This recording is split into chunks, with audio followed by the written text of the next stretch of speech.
Hey everybody, on this edition of Grilling with Granddaddy, I'm going to do another Boston butt, but I'm going to do it a little bit different.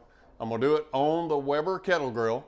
We're going to use our ThermoPro temp spike to keep us up to date on what the temperature of the meat is, what ambient temperature is, and we're going to shoot it up with some apple juice and we're seasoning her up and let's get her going because we're going to cook her overnight. Okay, we're doing a bone-in butt. I thought about deboning it, but I think I'm just going to leave the bone in. And we're going to season it up. We're going to inject it. We're going to let it sit for a few hours. And then we're going to put it on the grill. Let's get to work. Okay, so we're going to do this, but kind of simple. I'm going to do, as far as rub, I'm going to do some black pepper. And I can put a lot on there because this is a big piece of meat.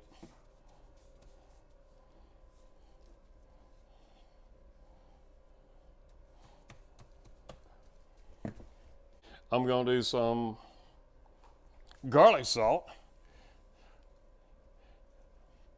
All right, now I'm putting all this on here extremely liberally. When I put it in the description, I'm not going to be able to tell you a quantity. I'm just coating it. All right, I want it thick. I want a good bark. All right, we're going to get our butt rub on here. We're going to do that really thick too. All right, now I'm going to flip it over. I'm going to do the same thing on the other side. After I get through, we'll be back.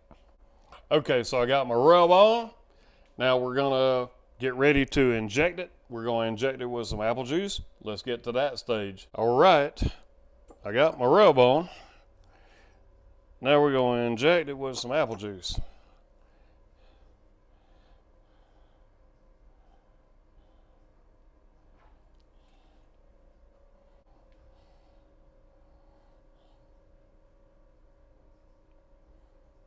The acidity in the apple juice is going to help tenderize this butt even more than it already is.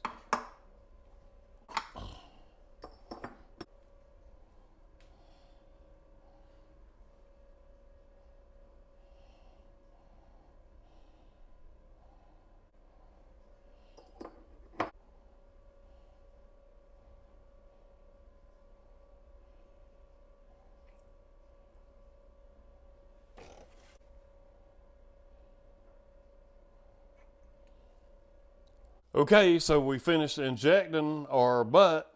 Now we're going to cover it. We're going to let it sit for about 4 hours, and then we're going to put it on the Weber kettle grill. And we're going to use snake method to cook it. Okay, we're going to use snake method. And you can see I've got my coals running around here. I've got my pan in the middle. I'm just using it basically to keep the coals apart. I'm going to put some apple juice in there, just to give it something to do. All right, so we got that done. Let's get the coals going. Notice, this is the beginning of my snake. I didn't add my hickory chips till here because I want my fire to get burning good, and I want it to go, and then once everything goes good, we got plenty of time for smoking because I'm gonna do this for 10 or 12 hours. So once it gets here, then it'll pick up the hickory and we start getting smoke. But to start with, I just want fire. Okay, so I've got my torch. I don't really want to hold it over or anything, but I'm gonna get it lit. All right, this is how I'm lighting my coals.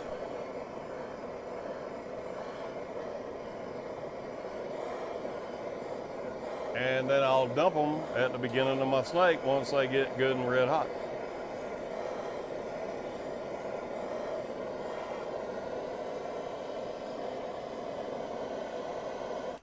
If you can't see, I'm using a torch. It's hooked up to a green propane bottle. Let's throw some more heat in there.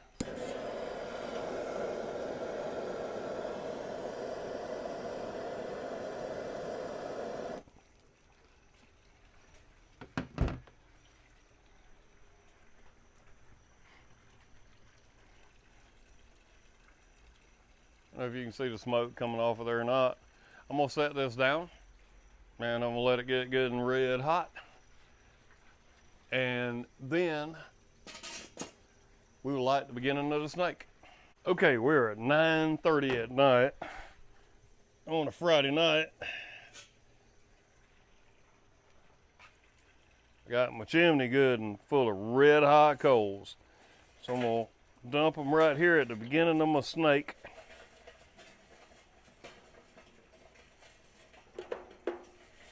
I didn't actually fill the chimney up. I just probably filled it about a third of the way. Right, so I'm gonna put that in there.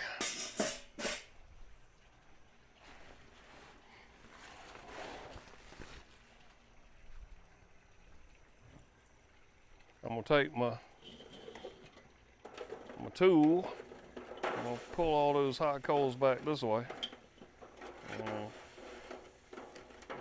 You need to get you out of there.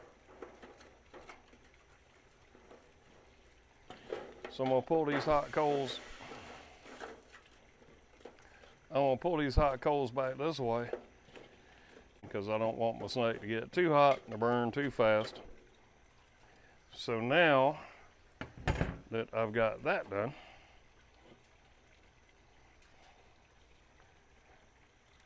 I'm gonna put my grate on. I'm shooting for between 225 and 250 degrees. So to start with, I'm gonna use my dome temp. But once I put the meat on, I'm gonna use my ThermoPro twin spike. I'm only gonna use one spike because, you know, I'm only doing one butt. So what I'm gonna do right now, I'm gonna let everything heat up. I'm gonna bring it up to around 200 degrees dome temperature. And then we're gonna put the meat on. Then we're gonna let it rock and roll. Okay, so we got our kettle up to 250 degrees. I'm taking my bone-in butt and I'm setting it over the pan that I put inside of the snake method. All right, now I got it seasoned up. You guys saw that earlier. Okay, so we put our butt on. We got the beginning of the snake. And what I'm gonna do, I'm gonna put my ThermoPro temp spike right down in there. And it's gonna give us ambient and meat temperature. And let's let it go. I'm gonna monitor it probably for about 30, 45 minutes, and then I'm going to bed. We're gonna let this thing cook all night. And the snake method will carry us all the way through. Okay, so this long story here. So we put this on at 9:30 last night. It's now 2:30 in the afternoon the next day.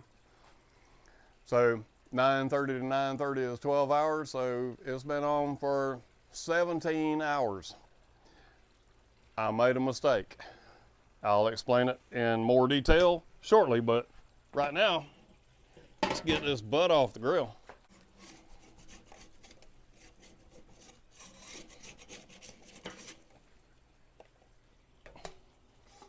Okay, so the reason it took 17 hours, I was stupid. I set up my snake method. I had some old coals in the Weber, and rather than take them out, I left them in there. And so I lit my snake and I had my snake going, and my snake went for good for 5 hours.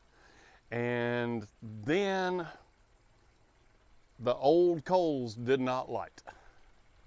So then we went sideways. Of course, all the temperatures dove.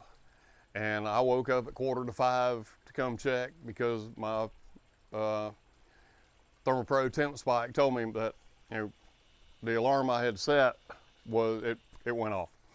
So it's like, okay, I got to go fix this. So I went out there, did it, got it going, and now I'm gonna let it rest and we're gonna taste it.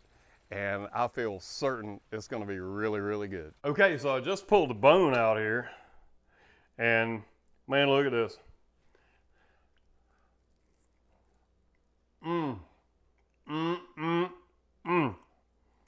That is good. We got good bark on it.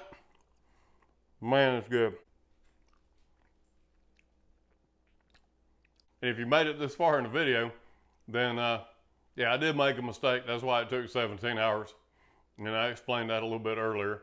If you're using a Weber kettle grill and you're going to use snake method, make sure that you get all your old charcoal gone and put new charcoal in. You can always reuse the old charcoal later. Just don't use it for snake method when you're doing a low and slow overnight. Anyway, man, that's good. Okay, so I'm gonna put the recipe down in the comments. Also want to let y'all know I did use my ThermoPro temp spike to track the temperature of the grill and of the Boston butt overnight. But I'm gonna put a link to thermopro.com down in the comments, and click that link, use coupon code ThermoProTeam, you can get 15% off. That being said, man, that was a good Boston butt. I mean, it's hard to not make a good Boston butt. But this is the second one I've done on the Weber kettle. I like doing it on the Weber kettle. It's fun. It can be challenging if you do something stupid like I did, but for the most part, it's really fun. It's always, I just love cooking. I love overnight cooks. With the ThermoPro temp spike, I can set the alarm on my phone for whatever temperature. It wakes me up and I go, oh crap. And I go out and fix it, and then I go back to bed. Till next time I see y'all at the grill, y'all keep on grilling.